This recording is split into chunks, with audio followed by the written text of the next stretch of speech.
It is just 2 weeks after I started all of these seeds, and they're all looking really good. And hi Fuji. I wanted to give you an update. So these were started on February 28th and today is March 14th. And I kind of am trying to refine a little bit of a process of how I do seed starting.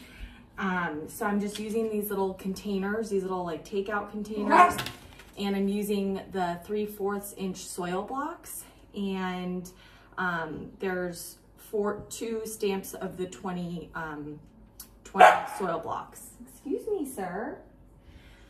And so there's 40 per little container. And I was a little worried about how small these soil blocks are, but they're all growing really well, and it's not taking up a whole lot of space under the grow lights. And excuse me.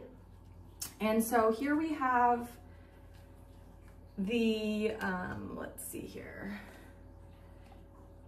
These are bachelor's buttons, so black bachelor's buttons and the mixed colors. And this doesn't have perfect germination for whatever reason. The zinnias that I started look like everybody got going. Oklahoma white and Benary's giant white. Over here we have tomatillo and Brussels sprouts. This is the Chinese broccoli and Wakefield cabbage.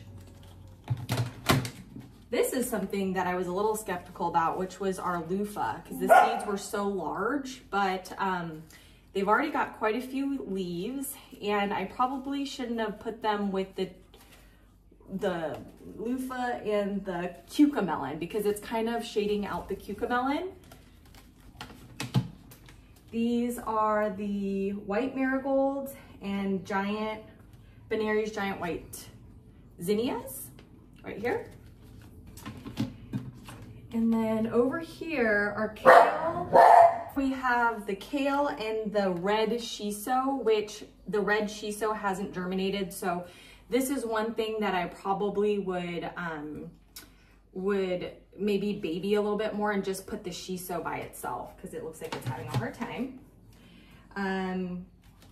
Let's see here. These are the iron apricot stock and champagne stock.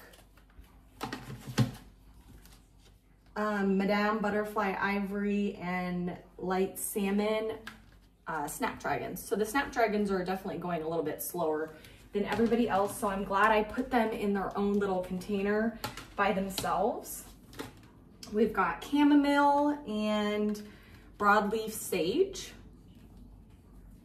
And then over here, we've got the double clip cosmos and apricotta stock. So the stock's definitely going a lot slower than the cosmos, so I would not do them in the same container together, but this is kind of what we're learning as we go.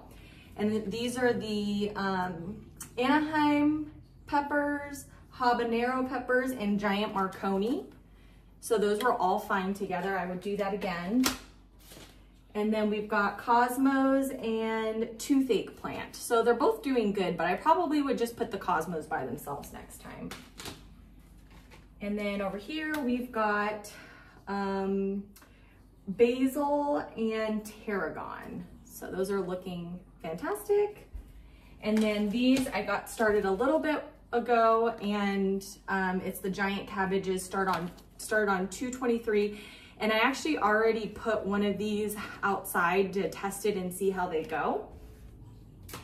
And then this is my tray that I started before all of these in these little to-go trays. I put all these different varieties on one sheet pan, which I would not do again, because like the basil's way bigger than all of these guys, and it is just kind of hard to manage. So I am just slowly putting some of these outside and seeing how they do. But I definitely like separating it on this for my purposes, because I want to have a lot of things, but I don't want to have too many things where I don't want to have a whole tray of just one thing. So I really like this.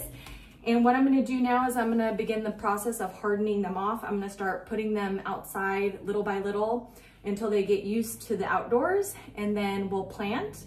And then I will let you know what we've been up to this week. Okay, so I really need to prune this peach tree because it's already starting to get flowers, and I have been watching a lot of videos, but I'm still kind of confused on how to do it, and I've been kind of procrastinating on getting it done. So I'm just gonna go for it, because if I don't do it, it's gonna get way too big and I'm not gonna be able to pick any of the fruit. So let's see how this goes.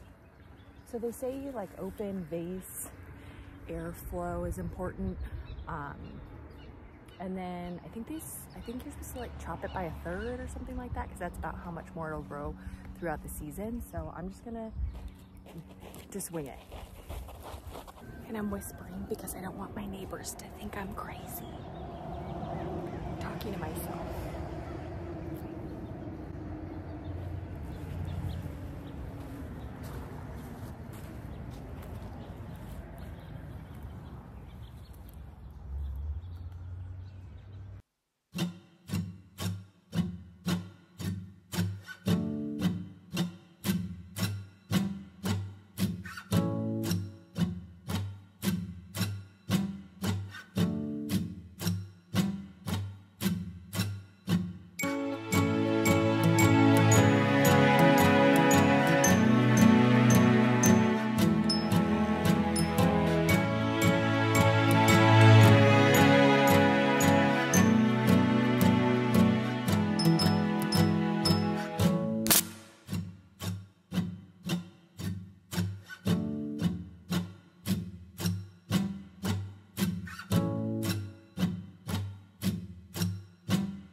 Okay, so I decided that while I have space under my grow lights inside, I'm gonna just go forward and just start some pumpkins and beans. I didn't have any luck with beans last year, the bush beans, just the pole beans. And with the direct sowing, I don't know if the birds ate them or if it was just too cold outside, but I'm just gonna do some of them in these soil blocks and see how that goes. It's not recommended that you transplant beans because I think they're one of those ones that don't like their roots disturbed, but since I'm doing it in the soil blocks, I can just plop that into the ground and not mess with the roots too much, trying to get them out of the little trays. So I'm just gonna give it a try and use half of my bean seeds.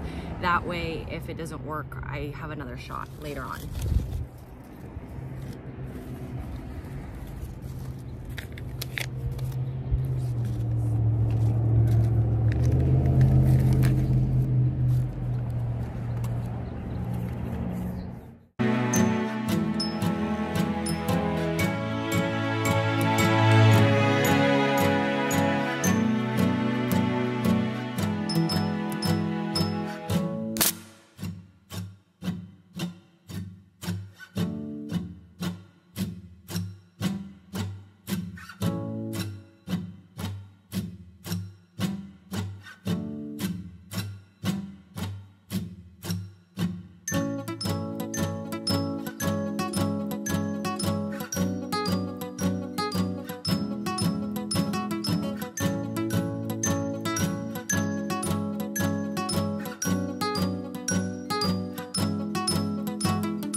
Okay, so I'm not exactly sure of what I'm doing. I saw this in a video. They said that they got a clump and then they divided it. You're supposed to find like the body and then the neck and an eye, and then that's where it sprouts. But I've never done this before, so I'm gonna just try doing one of these clumps or maybe two and then see if it works. But there's one little sprout there, so I'm just putting them all in there, and then I'll kind of learn what's the eye and what's the body and that sort of thing.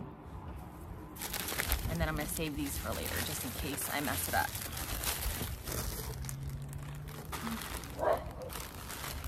And I only have one of these cafe au laits, so I'm gonna wait on this.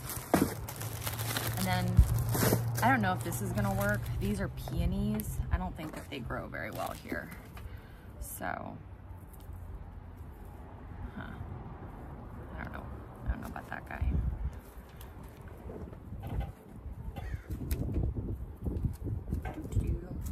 Okay. Okay, so this is the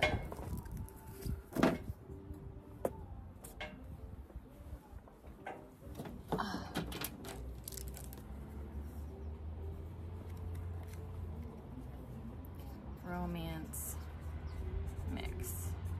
That is $3.10.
So, right here I have Queen Lime Blush,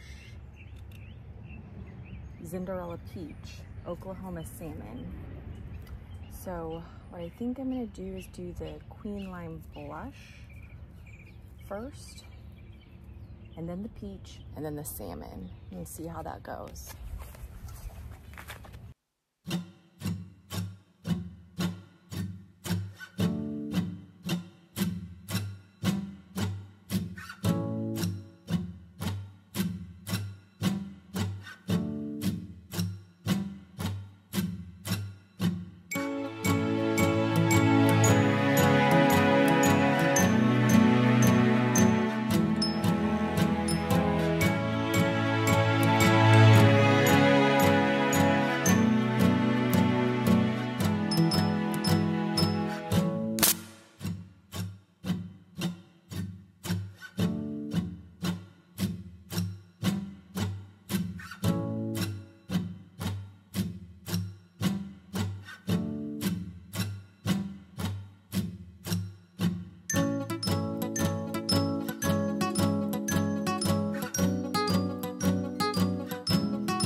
right, and then the last thing for today is I planted this Emily Bronte rose that I got for Valentine's Day.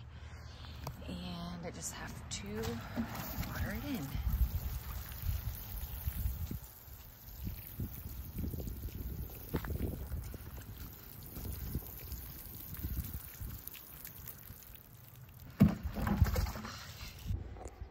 And over here, this is the lettuce that we started on 216, and I planted them out in this planter, and I think it looks really pretty, and I'm able to monitor them from my kitchen. Okay, so earlier this week, we started some beans and some pumpkins and cucumbers, and this is how they're looking. I did them in the larger soil blocks because these guys are gonna get big really fast. I started these let's see, 3/8 is when I started all of these, and it's the 14th, and this is how they're looking.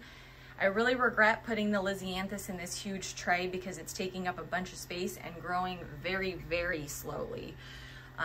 But we're gonna stick with it because we've already been at this since the 2nd of February. And then I've got some onions here, some cilantro, which is just starting to sprout. I am trying to pre-sprout some dahlias that I got. They're not doing much. And then this is my ginger, turmeric, and taro, and that little sprout is coming from the taro. So I think this is working a lot better than just sticking it outside. All right, and then here is our other seedling table. I potted up the peppers and they're looking great. I potted up some of these foxgloves and celosia and king aster flowers. The stock is looking really, or the snapdragons are looking really good. Those are hollyhocks, and then this is a little tray from my neighbor. And then here are my tomatoes, and they're looking glorious. I only started a few of each variety, maybe even only one of each variety, because I figured once they get going, I can grab like a sucker off of it and then put it into some soil when I plant it outside, and then I'll have like another plant just in case for insurance purposes, but I don't have to start, you know, 5 of one of the same variety, if that makes any sense. And then I've also been working on my tomato trellis, where these tomatoes are gonna go. So I've got these things right here. They're actually for solar string lights that I had laying around. And then I put a bar across the top, and my plan is to plant the tomatoes here and then train them up the string so that it makes like a big wall of tomatoes, and then I can grab them from the deck. So that's kind of what I'm hoping for, and we'll see how that turns out. And then here are our sweet potatoes. The taro that I stuck in this little thing of water actually has some sprouts, so that's a really good sign. And then I have a little pineapple top that I'm drying off, and I'm gonna attempt to plant some pineapple. And then I did find the Okinawan sweet potato on Amazon. I don't know if this is gonna work. It's not for planting sweet potatoes, but I'm really determined to get the Okinawan variety. And here is where I have my first zinnias. Thank you, Fuji, for walking all over my zinnias. That we started, and a couple of them have gotten munched on. Fuji has stepped on some of them, but they're looking pretty good. And I don't have them set up to irrigation right now because I don't know how much water they really need, so I've just been watering them by hand. We've got our teddy bear sunflowers over here going up the stairs. And yeah, Fuji does trot along this area, so I was kind of anticipating some of them not working out. And then over here, we've got more sunflowers, the Pro Cut White Light here. And, you know, they're not looking great, but we'll see what happens. I also planted some of our little sunflowers along this little stair area, and so far, so good. And they are very tiny, but surviving. And here is the bed that we planted some of our starts out in. And the sunflowers are looking good. The Merlot lettuce is looking good. But, you know, I think a lot of things actually like the broccoli got eaten, munched on by like roly-polies or something. So I've got a couple little things of lettuce here, but I think this bed just has a bunch of, I don't know, issues. So not looking great. And here is my one giant cabbage that I planted, and it looks like somebody has been munching on him, and I have him covered for bunnies, but it's not gonna save it from like a bug or a snail or a slug. So we will have to figure something out for this.